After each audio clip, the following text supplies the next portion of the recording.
Finish up this little spoon I got left here.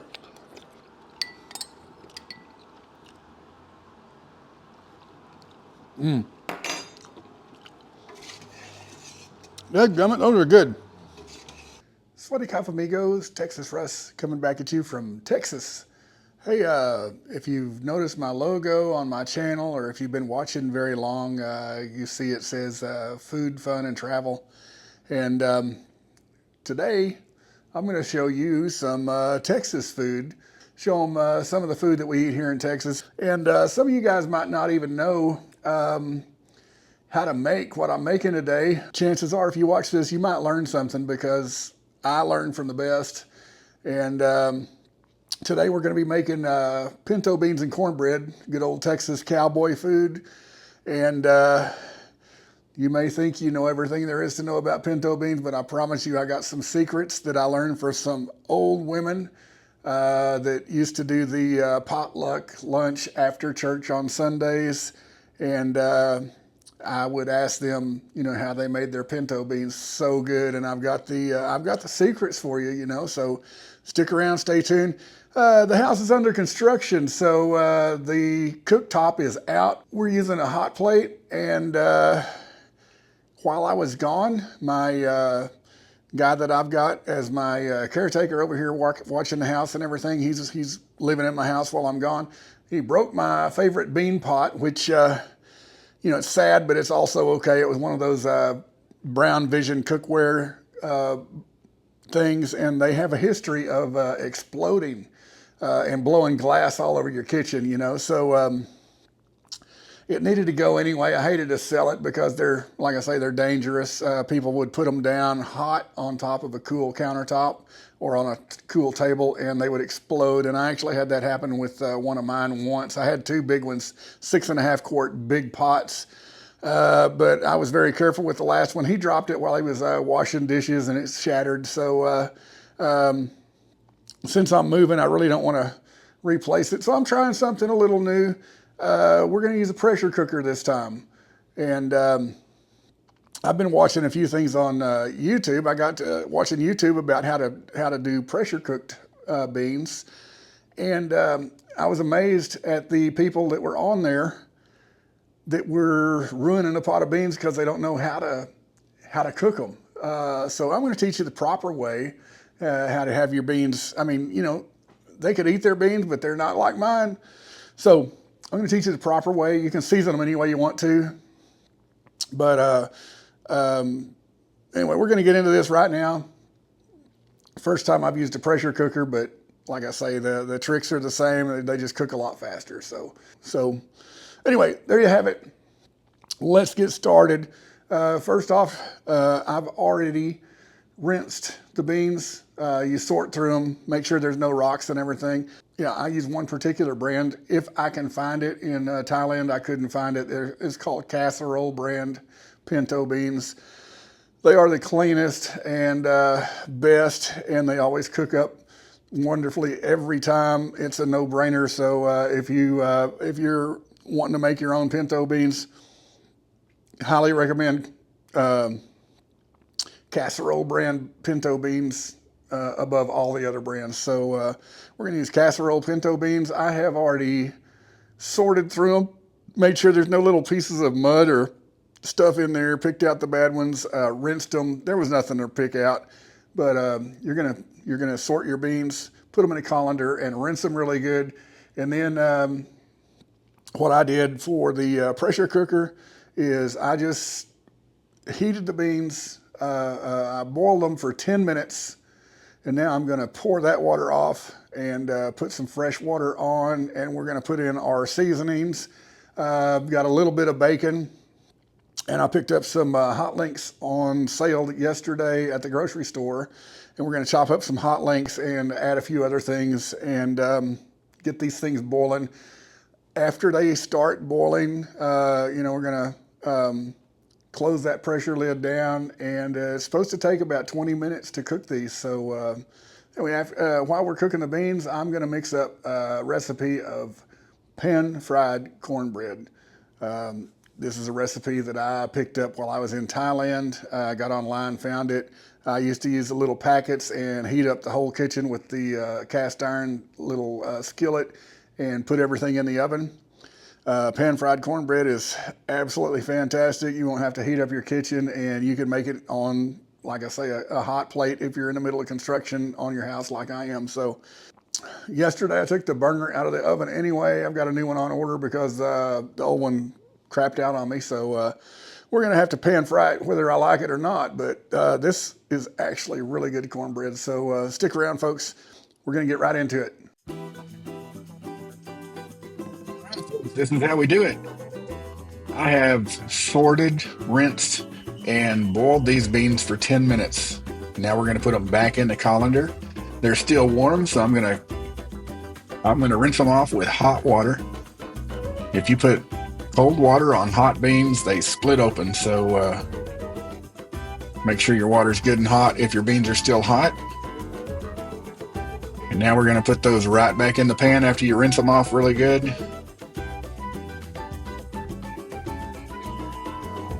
Now this part's up to you.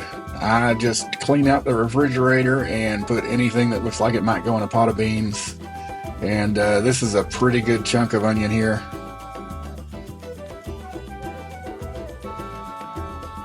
Put it in the pot. I call these pickles, but yeah, they're jalapenos. These were not very hot. I could have used 3 or 4 more of these. Put them in the pot. Add a few cloves of garlic. And I don't like to chop it up too fine. Put it in the pot. I happen to have some cilantro laying around. I've been making some guacamole.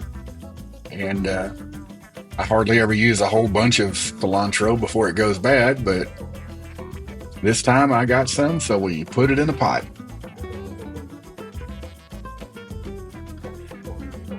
Cut up a little bacon and put in the pot.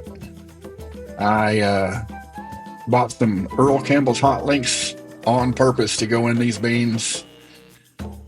And I put a few hot links in, and I looked, and it looked like it needed a couple more hot links. So I put a couple more hot links in, and I looked, and it kind of looked like it could have used some more hot links. And I actually saved 2 out that should have gone in there.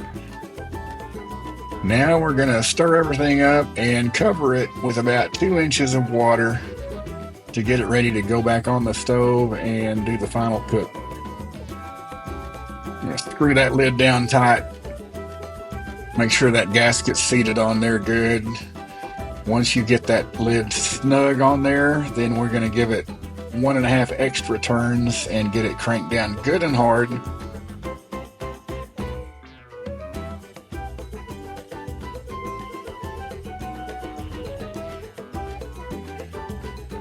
Now, this is our doohickey.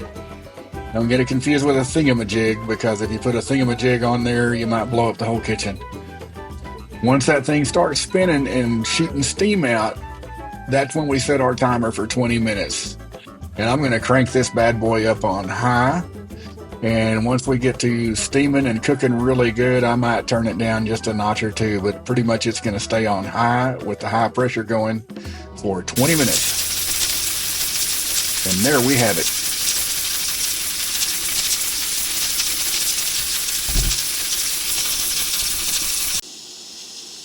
All right, amigos, that's 20 minutes. So I'm turning off the heat, and we're gonna let those sit and let the pressure come off the cooker, and then we'll open it up and give them a try, and hopefully they're done. I don't know, like I said, it's the first time I've used a pressure cooker. The lady I was watching on YouTube, she was doing some stuff that I wouldn't do, that I know better. And she said they were done. She might not be used to making as good of beans as I make, but what she did is she added salt. And if you add salt to your beans while they cook, the skins will stay hard. So another one of the tricks that I learned from the old ladies at the potluck after church deal. Man, I used to talk to these old ladies because I like to cook and I like to eat. So 3 things about beans, or maybe 3 or 4 things about beans. First off, always rinse them, sort through them. Sometimes there's little black chunks of mud in there that have dried into little dirt clods. So rinse your beans. Use the casserole brand beans if you can get your hands on them. They are never fail unless you burn them or do something stupid like add salt to the water as you cook them. So yeah, sort your beans, get the casserole beans. That's 2 things. Number 3, don't salt until they're done.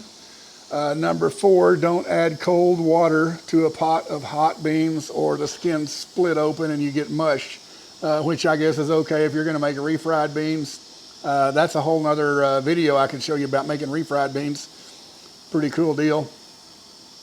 And other than that, you know, put your onions, whatever seasoning you want other than salt and pepper. You can, you know, put in a little paprika, chili powder.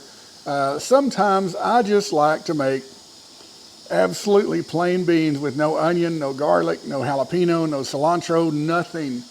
And you would be shocked and amazed at how good just plain old beans are. Sometimes not even bacon to season it with, or no hot links, no sausage, nothing. Sometimes just plain beans, and the flavor of these casserole brand beans, just boiled in water and cooked to perfection before you season them, is absolutely amazing. You'll be surprised. So anyway, we spice these up a little bit. We're going to give them a try. We'll let them cool off. And if they're done, we're going to go on to making the cornbread. All right then, sports fans, the pot has had a chance to decompress. So we're going to pull the little weight off of it that holds the pressure in, and uncrank the lid on it. And we're going to check these beans out and see if they're done. Let's see what we got going on down in there.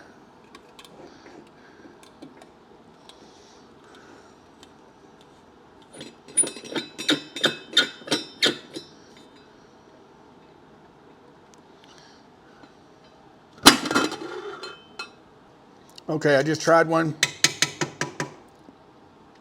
They're completely done. Not salty at all. We got to take care of that. Probably throw in a little Cajun season. Looks like I might have added a little bit, tad too much water, but that's okay. Okay, from this point on, whatever you add to season your beans is optional. Up to you. So, you know, we're going to use salt. I'm just going to dump a bunch of this in there. I've got a couple of things here. I like this stuff a lot. I like to get the hot kind. I couldn't find it this time. Slap Your Mama spice. I'm putting this goes in my suitcase to take back to Thailand. I had one of these, lasted me 8 months, only it was the bigger size. I'm going to use this in my beans today. The Tony's is absolutely wonderful. Some people like to put a little beef bouillon in with the beans. And like I say, again, this has, I'm sure this has some salt in it, so I would wait until they're completely done. I'm not going to use this. I'm just showing you what some people do. Another one of the best things you can get. I'm not putting this in. This is Fiesta brand. See the label, Fiesta brand ground black pepper.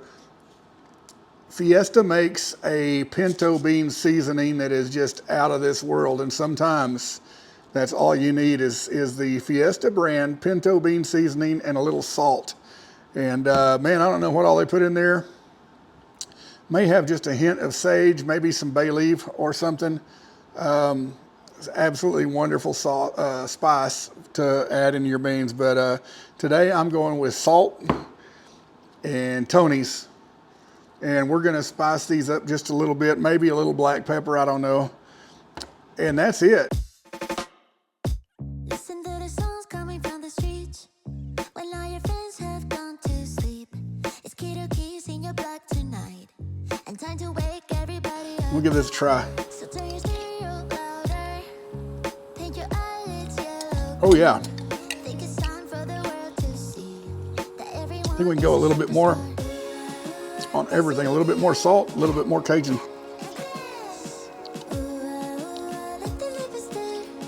Okay. Look at my buddy broke my bean pot, and I am not upset about that at all. This is pressure cooker is going to be a fantastic way, and it's much faster. So it's like old Bob Ross used to say, we don't make mistakes. We have happy accidents. So now I don't have that exploding glass pot, but I figured out a way to cook beans in 30 minutes. How about that? Wow. I'm really impressed. These, I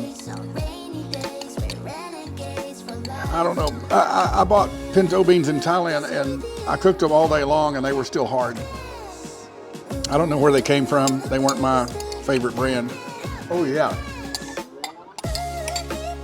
That's about it right there. I may put a hint more salt in there, and I might just leave them just like they are, and then let everybody else salt them if they want more.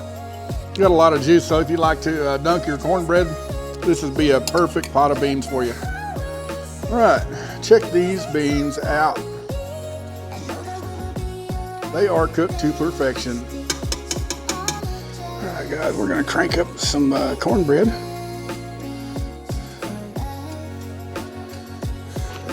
And fried cornbread. Start by putting a little oil in the pan.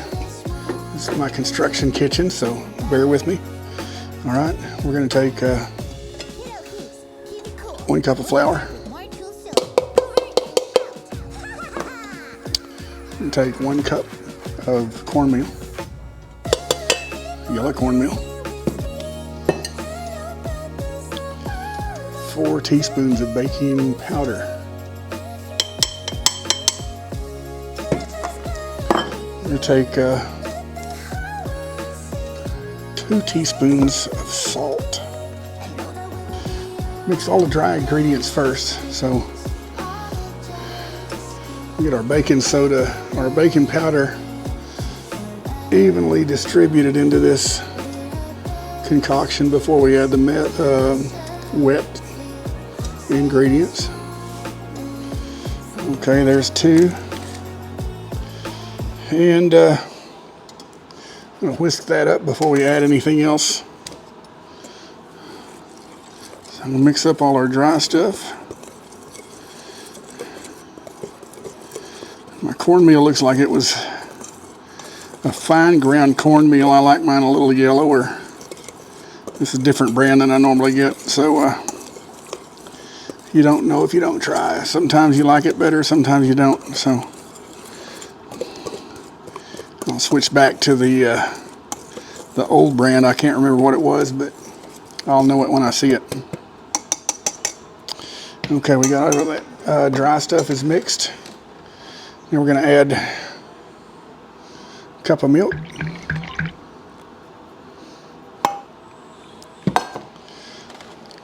Two eggs.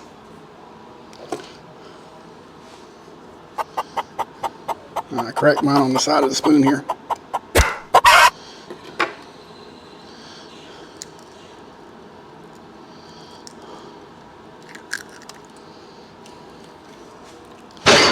One cackleberry.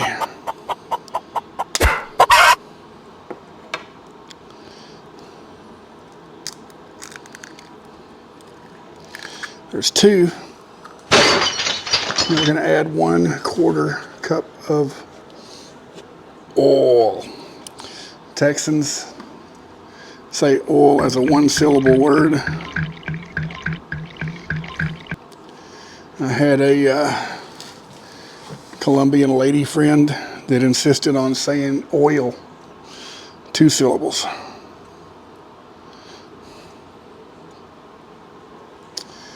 But I've never used oil.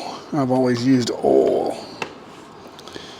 All right, now we're gonna whisk it.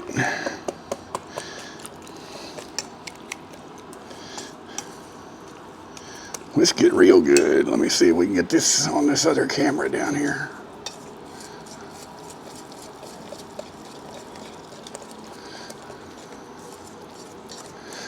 yeah, that grease is getting hot. I'm using peanut oil.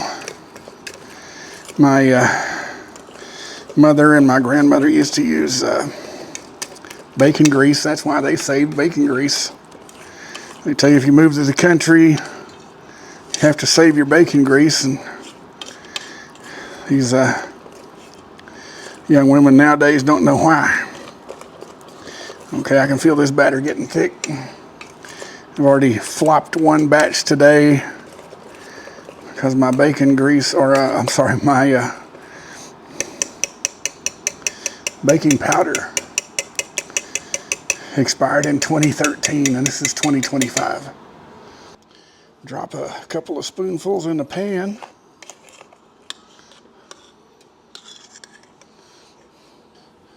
That's more like it. I can tell from the way the batter is stiffened up that my baking powder is doing a good job. We are currently doing construction in the house. I took all the kitchen cabinets down, knocked down the outside wall that the kitchen cabinets hung on, and my lower cabinets had the cooktop. And I have not got the cooktop back in place yet. We had to rewire and all of that stuff. I'm going to go back in with some granite countertops. So right now we're making do with a hot plate, which is pretty much what I had to deal with in Thailand while I was over there. In my condo, I've got a 2-burner about the same size as this hot plate. That's all I've got to cook with, and I made some of the best cornbread. There's no doubt about it. I made the best cornbread I've ever made in my life over there in Thailand on that little 2-burner stove. And my little lady friend Odd just absolutely went nuts over it. And before I left, I wrote down the recipe, left it for her, and she has made some over there, and we call it Economical, which is any type of bread is quinoa, and cowpote is corn.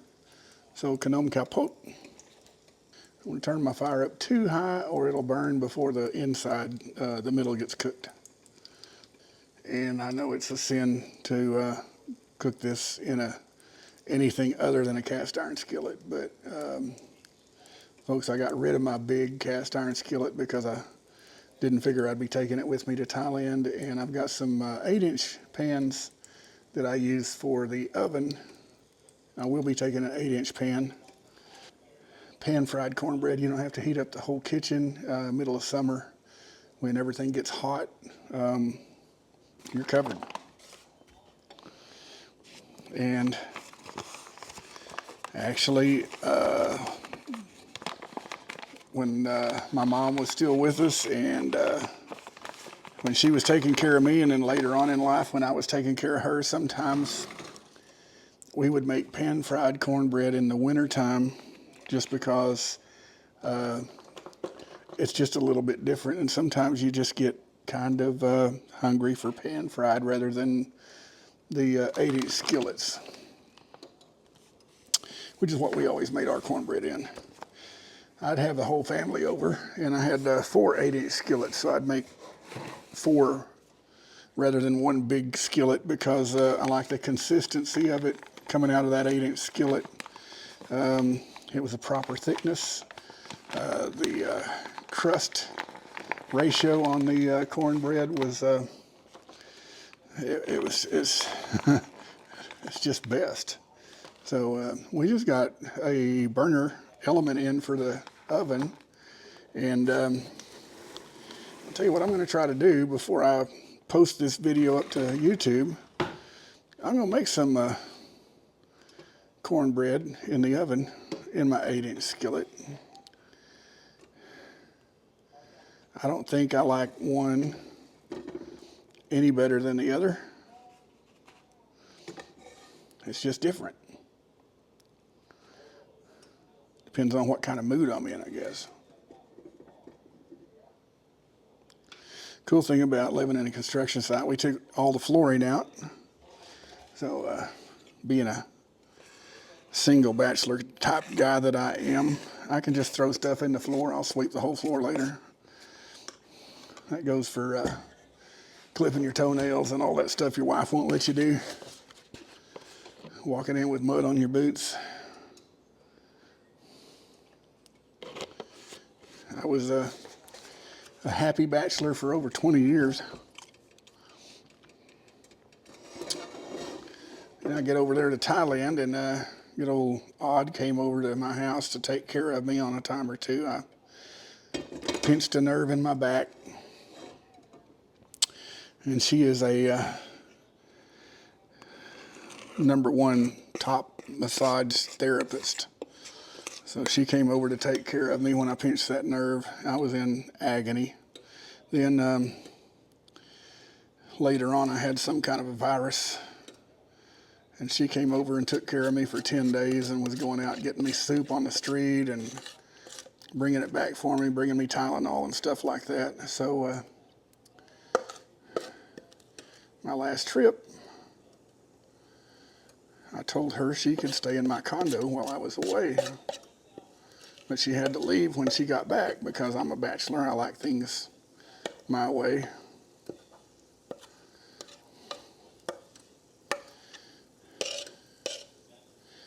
I got old and cranky and set in my ways. I came back. Odd had prepared a salad for me. I had back spasms on the airplane about 30 minutes after takeoff. It was a 24-hour flight. Went into back spasms about 15 to 20 minutes in, I guess. We weren't out of Dallas very far before I was in severe pain. And I got to Bangkok, took a taxi all the way to Pattaya to my condo, and Odd met me. She had a salad waiting for me. I ate my salad, got me a hot shower, and she told me to go lay down, I'll give you a massage. And over the next couple of days, I'm like, well, I got to chase her out of here sooner or later, you know, but she didn't get on my nerves. I'm not dating anybody else. She doesn't take up much space. So I couldn't see chasing her off and making her go sleep back at her massage place. So I hung on to her. Anyway, so I guess I'll keep her. I made these too big. I'm rushing my cornbread a bit tonight because I'm hungry. I'm making a mess. I promise you guys I can cook. This will be my second batch that I flopped.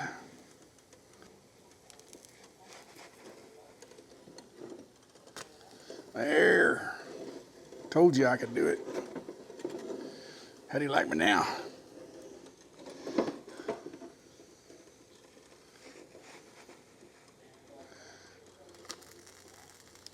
Oh, and another mess. I'm ready to try a piece of this. That's pretty stinking good. I was using the little Martha White packets and couldn't find those in Thailand. That's how I figured out how to make this. All right, I'm gonna go make me a bowl of beans and sit down and eat some cornbread and beans. Catch you guys later. All right, guys, I just messed up severely. I fixed the oven yesterday. I was going to show you guys how to make the cornbread in the skillet in the oven, and I'll show you real quick. This cornbread is already rising. I heat the skillet on the burners over here. You put a little oil in the skillet, and when it starts smoking, you pour the batter in. You want to hear that sizzle when it hits the skillet, and I had the camera on, but I didn't have the camera on, if you know what I mean. It wasn't recording, so I missed out. And sorry about that, guys. But we're going to put, I oiled the skillet, heated it. We're going to put the skillet in the oven for 20 minutes now. The batter sizzled when it hit this hot skillet. And that's what we're looking for, is 8-inch cast iron, greased up, ready to go. The oven is preheated to 400 degrees, and we're going to put the cornbread in for 20 minutes at 400 degrees, and it should come out perfect. All right, let's get into that. Sorry.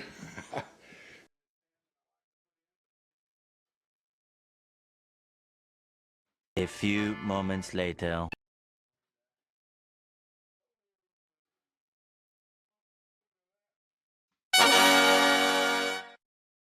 Okay, folks, I don't know who needs to hear this, but when you're dealing with cast iron, don't cut your cornbread while it's still in the pan, or you'll put scratches on the bottom of the pan and the cornbread won't shake out. I've spent years seasoning all of my pans so that the inside surface is as slick as Teflon, and generally I just give it a couple of shakes and the cornbread comes sliding right out. I had a narcissistic cousin come stay with me for a little while who was a chef, and I caught him with a knife going after my pan of cornbread, and I told him, I will slap the tooth out of your head if you cut that cornbread in my pan. He knew better. He was a chef, and going after trying to damage my pan on purpose. But you know, I could write a whole book on narcissism. Look at that. That just absolutely comes right out because I take care of my pans. So you can see, I can do a whole YouTube video on how to care for these pans.